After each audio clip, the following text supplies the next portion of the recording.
Perkenalkan, kami calon guru penggerak angkatan 7 dari Kabupaten Bandung yang difasilitator oleh Bapak Iwan Hermawan serta pengajar praktik Ibu Marlina.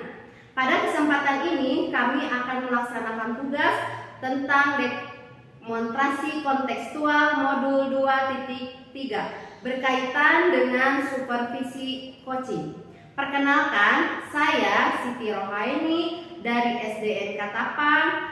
Di sini saya berperan sebagai observer. Perkenalkan rekan saya. Saya Neni Rohaini dari SMP Negeri 1 Katapang. Saya akan berperan sebagai coach. Saya Dewi Mustikani Prihatin dari SMP Negeri 2 Marga Asih. Saya akan berperan sebagai coaching. Pada kesempatan ini kita mulai percakapan yang ketiga. Alhamdulillah.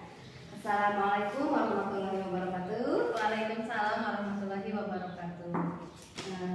Alhamdulillah ya Bu ya. Bagaimana kabar hari ini? Alhamdulillah sehat Bu. Sehat. Bagaimana Ibu? Alhamdulillah sehat juga saya. Sebelum lanjut ke supervisi coaching ya Bu, kan Ibu akan mensupervisi rekan Ibu. Ya, nah sebelum ini saya akan menanyakan dulu ya Bu ya tentang pertama tentang rubrik penilaian di sesi demonstrasi kontekstual ini. Nah yang pertama ini ya Bu, saya akan menanyakan Ibu, apakah Ibu sudah mengetahui tentang rubrik penilaian dari coaching yang akan Ibu laksanakan hari ini? Alhamdulillah untuk rubrik penilaian saya sudah tahu Bu, yang mana di dalamnya itu harus ada kelimpahan, lalu proses kreatif, dan juga kita harus bisa memaksimalkan potensi yang ada pada diri coaching. Oh iya. Nah berarti Ibu sudah tahu ya di mana rubrik penilaian untuk melaksanakan coaching tersebut. Nah izinkan lagi bertanya Ibu ya, untuk selanjutnya kompetensi apa sih kompetensi apa yang diterapkan, yang dikembangkan oleh Ibu untuk melaksanakan coaching ini? Dalam coaching ini saya akan mencoba mengembangkan kompetensinya. Yang pertama itu present ya. Kompetensi coaching yang pertama present, yaitu kehadiran penuh. Iya. Lalu yang kedua adalah mendengarkan secara aktif. Dan yang ketiga kompetensi untuk bisa mengajukan pertanyaan-pertanyaan yang berbobot. Oh iya. Jadi Ibu sudah tahu ya yang akan dikembangkan dari kompetensi apa saja.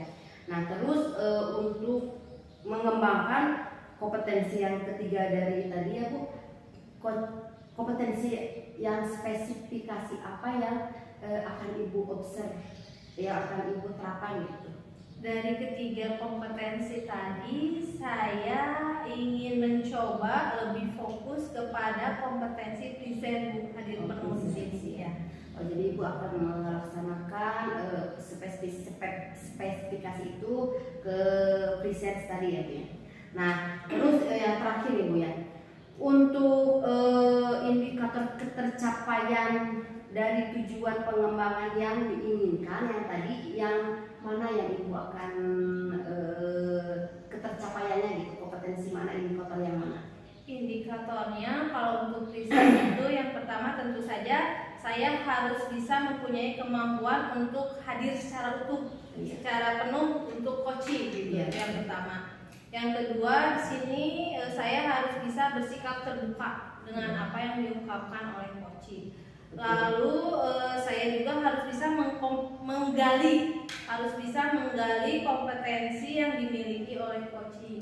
Dan yang terakhir di sini badan, pikiran, hati saya harus selaras dengan apa yang sedang dilakukan dalam proses percakapan ini.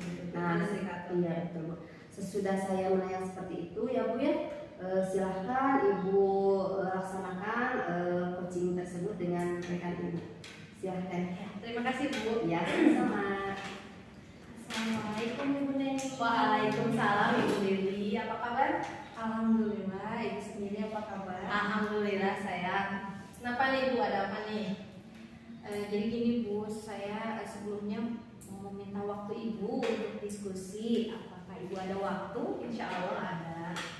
Ya Bu, jadi begini, saya ingin diskusi mengenai apa yang saya alami saat ini, di mana saya ketika saya piket, kebetulan saya piket di hari Senin.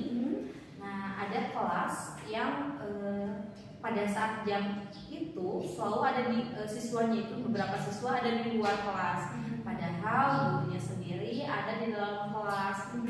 Itu yang ingin saya diskusikan lagi. Oke, sebelum kita ngobrol lebih lanjut ya, kira-kira apa sih rencana Bu Dewi dari percakapan ini?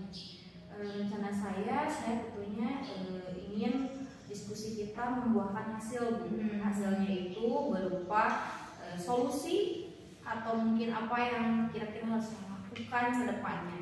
Oke, jadi Bu Dewi ingin mencari solusi ya dari masalah tersebut. Nah, apa sih yang ingin Ibu tadi ya, Ibu Dewi ingin mendapatkan solusi, tujuannya. Nah, apa ukuran keberhasilan dari pertemuan ini menurut Bu Dewi?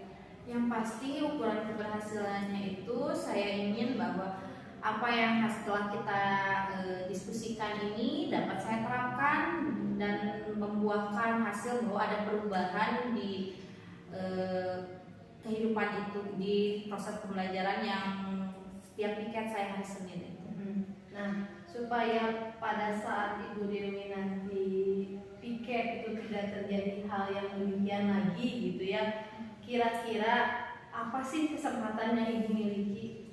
Kesempatannya itu adalah yang pertama, karena saya guru piket di hari Senin, saya memiliki kesempatan untuk mengelola proses pembelajaran yang ada di hari Senin, di mana misalnya ketika siswa ada di luar, maka saya memiliki peluang untuk mengelola anak agar silakan masuk ke dalam kelasnya, seperti itu mungkin peluang yang saya miliki.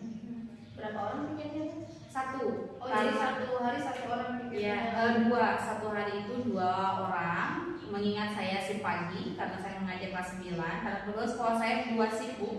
Yang pertama karena saya piket dari jam 6.45 sampai jam 12.00. Rekan saya dari jam 12.15 sampai dengan jam 5 sore. Seperti itu. Oke.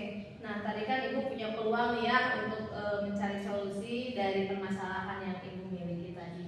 Nah, kalau kita berbicara skala, kira-kira posisi Ibu kalau kita bicara skala dari 1 sampai 10, kesempatan Ibu itu ada di posisi keberapa? Kesempatan saya sebenarnya pada saat ini berada di posisi ke-4 Bu ya, karena mengingat status saya yang masih honorer, lalu status saya juga yang mengajarnya, mungkin pengalaman mengajarnya masih dianggap belum memadai seperti itu, sehingga menurut saya berada di posisi nomor 4. Nah, dari posisi nomor 4 ini ingin ditingkatkan ke posisi berapa dengan solusi yang ada? Saya ingin berada di posisi minimalnya 7 Bu, karena menurut saya minimal saya harus sudah bisa diakui oleh rekan-rekan guru saya, oleh siswa-siswa saya, walaupun saya belum memiliki pengalaman yang banyak, dan walaupun saya misalnya hanya guru honorer saja seperti itu. Nah, tadi ya walaupun misalkan Ibu Dewi itu guru honor di sekolah Ibu Dewi, tapi kan pasti setiap orang punya kekuatan ya. Nah, kalau boleh saya tahu kekuatan Bu Dewi itu apa sih? Sebenarnya kekuatan yang saya miliki saat ini adalah saya mulai bisa mengajak siswa-siswa saya, sehingga menurut saya kekuatan saya adalah saya dipercaya oleh siswa-siswa saya. Ketika ada permasalahan mereka bisa bercerita kepada saya.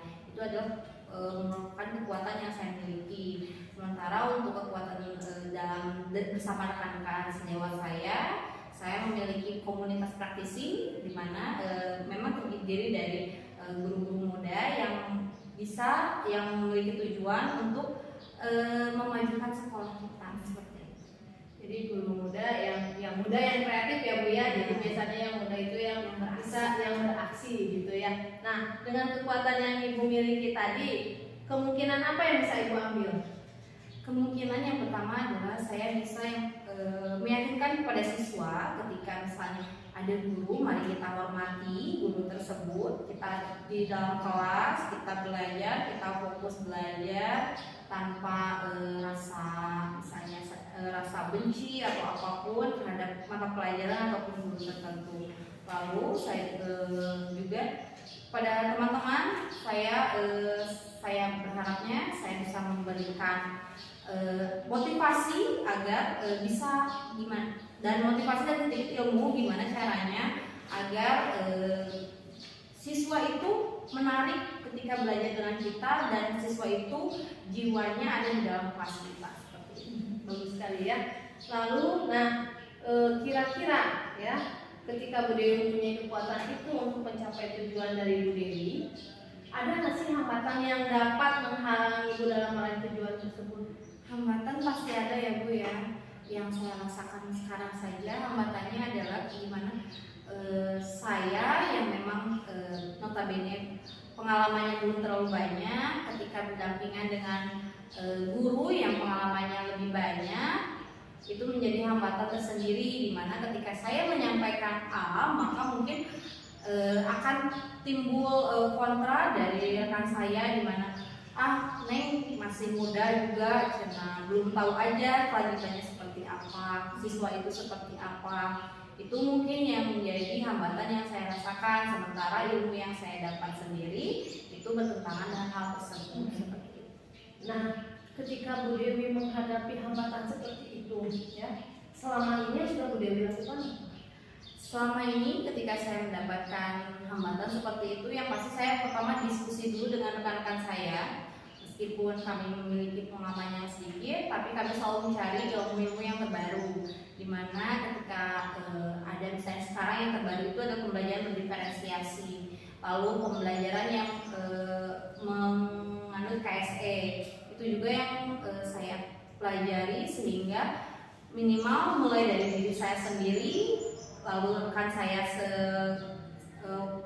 yang sama-sama seperti saya, yang memiliki tujuan yang sama, mudah-mudahan nanti kedepannya teman-teman saya yang memang kontra dengan saya seperti itu. Sebenarnya sih kalau dalam sekolah ya, istilah guru honor sama guru tetap itu sebenarnya tidak ada harusnya ya, kita sama-sama. Nah, tapi ternyata kenyataannya itu ada ya. Nah, ketika Bu Dewi mempunyai tujuan yang mulia seperti itu, mempunyai, walaupun misalkan di sini Bu Dewi masih sebagai guru honor, tapi mempunyai cita-cita, mempunyai tujuan yang bagus. Nah, menurut Bu Dewi sendiri kan harus ada rencana ya. Tujuan itu harus dicapai dengan tahapan-tahapan rencana. Nah, kira-kira rencana Ibu dalam mencapai tujuan ini apa? Rencana saya yang pertama adalah saya langsung terjun dulu ke anak, di mana saya ingin menekankan kepada siswa bahwa yang membutuhkan ilmu itu bukan guru, tetapi siswa, sehingga siswa akan lebih baik. Meskipun kita tidak menyukai pelajaran tersebut, siswa akan alangkah lebih baiknya jika berada di dalam kelas, sedikit banyak pasti akan mendapatkan ilmu. Lalu setelah itu saya akan berdiskusi dengan rekan saya yang memang gurunya, yang memang kondisinya mungkin tidak bisa 100% melihat situasi kelas. Jadi saya akan berdiskusi, saya akan memberikan sedikit ilmu yang saya miliki, sedikit pengetahuan yang saya miliki, dan sedikit pengalaman yang saya miliki. Lalu setelah itu baru saya akan mulai mungkin ketika rapat saya ingin mulai memberikan sedikit-sedikit gambaran apa saja yang harus kita lakukan ketika di kelas, lalu bagaimana cara kita mengontrol kondisi pembelajaran, gimana caranya biar anak-anak itu minat atau suka dengan pelajaran yang kita miliki. Oke, tadi Bu Dewi sudah memberikan beberapa rencana ya, beberapa rencana yang akan Ibu Dewi lakukan dalam mencapai tujuannya. Nah, dari rencana-rencana tersebut, kira-kira ada nggak sih yang menjadi prioritas Bu Dewi? Yang menjadi prioritas saya sebenarnya ada dua. Yang pertama tadi yang kepada siswa, khususnya di kelas tersebut, karena saya tidak ingin ada kelas itu adalah kelas yang paling kurang baik, atau saya kelas yang istimewa, saya tidak mau ada seperti itu. Maka saya akan melakukan dulu pada siswa yang di kelas itu. Lalu pada guru mata pelajarannya saya akan sedikit berdiskusi pengalaman saya seperti apa ketika menghadapi kelas tersebut, seperti itu. Nah, dari dua prioritas Bu Dewi tadi, kira-kira menurut Bu Dewi kapan ini akan mulai dilaksanakan dan butuh jangka waktu berapa lama? Kalau untuk diskusinya sendiri, saya bisa mulai. Kalau untuk diskusi dengan guru, saya bisa mulai besok. Tapi untuk dengan siswa di kelas tersebut, mungkin pada saat pembelajaran saya, yaitu pada hari Kamis. Setelah itu, mungkin ketika saya harapannya juga, ketika sudah selesai diskusi itu, atau misalnya ketika saya sudah diskusi dengan itu, saya membutuhkan waktu kurang lebih sekitar 2 minggu agar saya bisa melihat apakah yang sudah saya lakukan itu sudah berjalan dengan baik atau tidak. Jadi untuk pendekatan kepada siswa Bu Dewi lakukan pada saat jam pelajaran Bu Dewi, jadi itu supaya lebih efektif mungkin ya. Oke. Nah kita kan harus mengevaluasi nih ya apa yang sudah Bu Dewi lakukan itu tolak ukurnya seperti apa. Nah Bu Dewi akan melakukan evaluasi setelah berapa lama? Yang pasti pertama saya lakukan evaluasinya itu setelah diskusi dengan guru tersebut dulu. Saya lihat dulu apakah guru tersebut menyimak apa yang sudah saya sampaikan. Lalu setelah itu saya lihat dulu ketika saya pikir di hari Senin apakah guru tersebut, siswa di kelas tersebut keluar, apakah guru tersebut juga menjalankan apa yang sudah saya diskusikan. Lalu setelah itu saya mulai ke siswa saya mulai lagi nanti tolak ukurnya itu adalah ketika Senin berikutnya atau ketika setelah itu apakah guru tersebut merasakan apa yang sudah kita diskusikan, apa yang sudah saya sampaikan ke siswa juga, seperti itu mungkin tolak ukurnya. Jadi itulah ukuran keberhasilan dari rencana Ibu ya, ketika anak-anak sudah mulai terlihat di dalam kelas itu tolak ukurnya. Nah tadi ya rencana kita seperti itu. Nah adakah kemungkinan gangguan? Kalau gangguan pasti ada, yang namanya kita bersosialisasi pasti ada gangguan. Gangguan yang pertama adalah gangguan dari mungkin sayanya yang pertama mungkin takut yang saya lakukan, yang saya rasakan adalah gangguannya itu mungkin orang yang akan saya berikan sedikit pengalaman ya diskusi dengan saya mungkin tidak seutuhnya percaya atau mungkin tidak seutuhnya merespon dengan positif apa yang saya sampaikan. Itu gangguan yang pertama. Lalu gangguan yang kedua adalah mungkin orang-orang di sekitar saya ternyata mungkin kurang menyukai dengan cara saya. Itu gangguan yang kedua. Lalu yang gangguan yang ketiga mungkin dari siswanya sendiri mungkin masih apa yang saya lakukan, mungkin gangguannya itu adalah siswanya mungkin kurang mengerti atau mungkin kurang memahami apa yang sudah saya sampaikan, seperti itu. Dengan kita mengidentifikasi tujuan kan kita jadi lebih bersiap ya untuk menghadapi segala kemungkinan. Nah dari rencana Ibu, dari tujuan yang tadi sudah disampaikan, apa sih komitmen Ibu terhadap rencana tersebut? Komitmen saya adalah saya pokoknya harus mulai berdiskusi dengan rekan saya, apapun yang terjadi pokoknya saya harus bisa diskusi dengan rekan saya yang guru mata pelajaran tersebut. Lalu komitmen saya adalah saya harus bisa mengarahkan siswa saya menjadi siswa yang baik ketika di kelasnya, seperti itu. Oke, nah tentu saja ketika Bu Dewi melaksanakan rencana ini kita membutuhkan pihak lain ya. Nah, kira-kira siapa saja sih pihak yang akan terlibat dalam kegiatan ini? Yang pertama yang terlibat adalah guru tersebut, guru mata pelajaran tersebut, lalu juga KM-nya, siswanya sendiri. Lalu yang terlibat selanjutnya adalah rekan guru satu sekolahan kami. Setelah itu saya juga ingin melibatkan kepala sekolah atau wakil kepala sekolah untuk meningkatkan kompetensi guru di kelas dan segala macamnya, seperti itu. Berarti melibatkan banyak orang yang ada di sekolah, hampir semua warga sekolah ya. Nah, tadi kan dari awal Bu Dewi sudah mengungkapkan masalah yang dihadapi. Lalu kita diskusi ya, kekuatan apa yang dimiliki, hambatan yang dimiliki, lalu rencana aksinya bagaimana. Nah, kira-kira kesimpulan apa sih yang bisa Bu Dewi ambil? Kesimpulannya adalah yang pertama, saya memiliki kekuatan di mana saya adalah seorang guru PIK piket yang bisa mengatur atau mengelola situasi sekolah ketika jadwal saya piket.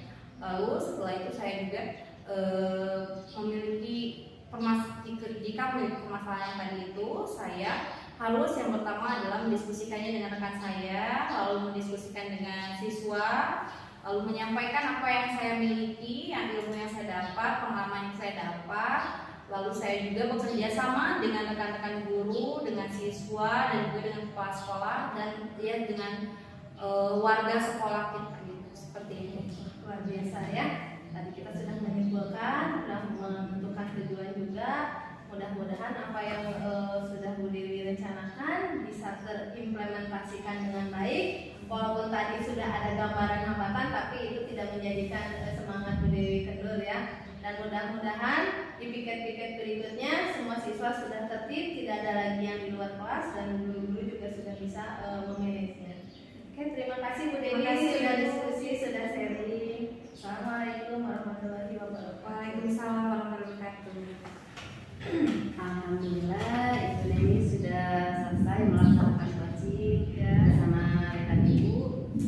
Nah di sini sebelumnya saya akan menanyakan tentang tadi proses wajib Ibu ya. Di sini coba kan Ibu tadi udah melaksanakan dengan rekan Ibu. Apa sih yang sudah dilakukan pada saat coaching tersebut terkait indikator ketercapaian yang diinginkan oleh Ibu? Yang pertama, dalam percakapan coaching yang sudah saya lakukan, saya mencoba mengikutinya sesuai dengan alur tirta, Bu ya. Jadi yang mana pertama saya mencoba menggali dulu tujuan dari coaching, lalu mengidentifikasi masalah yang sedang dia hadapi, lalu kemudian meminta coaching untuk memikirkan rencana atau aksi yang akan dia lakukan untuk mencapai tujuan tadi. Lalu terakhir tanggung jawab terhadap komitmen yang sudah disepakati, seperti itu yang saya lakukan. Ya betul. Nah di sini setelah Ibu melakukan coachingnya, saya akan menyampaikan catatan hasil observasi tadi. Di sini Ibu kan tadi yang indikator yang ingin tercapai kan presence ya Bu ya.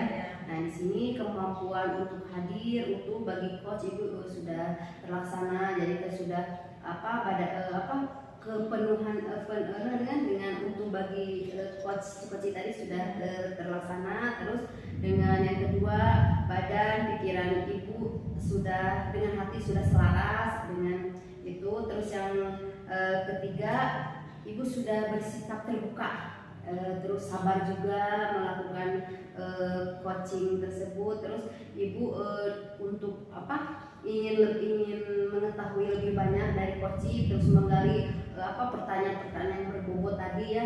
Nah di sana Ibu juga sudah melakukan alur tirta tadi ya sudah tadi alur tirta yang tadi tujuan umum, identifikasi masalah, rencana aksi, dan tanggung jawab. Nah di sana Ibu juga kan tadi sudah mengajukan pertanyaan berbobot juga ya Bu, sudah bagus. Terus Ibu juga sudah melakukan menggali potensi coaching dan memecahkan menggali dan bisa memecahkan masalah dari coaching tersebut ya Bu ya. Nah di sini terakhir Ibu ini saya akan menanyakan lagi Bu, kompetensi apa sih yang perlu ditingkatkan lagi untuk berdasarkan coaching tersebut Ibu, apa yang akan ditingkatkan kompetensi apa? Kalau saya merasa kompetensi yang harus ditingkatkan kembali itu dalam hal mengajukan pertanyaan yang berbobot, karena kadang kita terjebak gitu Bu dengan pertanyaan-pertanyaan tertutup sehingga kurang bisa menggali potensi yang ada pada diri coaching gitu. Nah, saya ingin mengembangkan kembali bagaimana sih ketika kita menjadi coach itu bisa mengajukan pertanyaan-pertanyaan berbobot yang bisa membuat si coaching itu dia keluar gitu potensi-potensi dalam diri dia itu untuk memancing potensi-potensi yang ada dalam diri coaching. Nah itu yang ingin saya kembangkan lebih dalam lagi Bu ya. Alhamdulillah Ibu, saya sudah selesai melakukan observer kepada Ibu Neni. Terima kasih atas Sama-sama bantuannya Ibu sudah membantu mengamati. Iya, amin. Terima kasih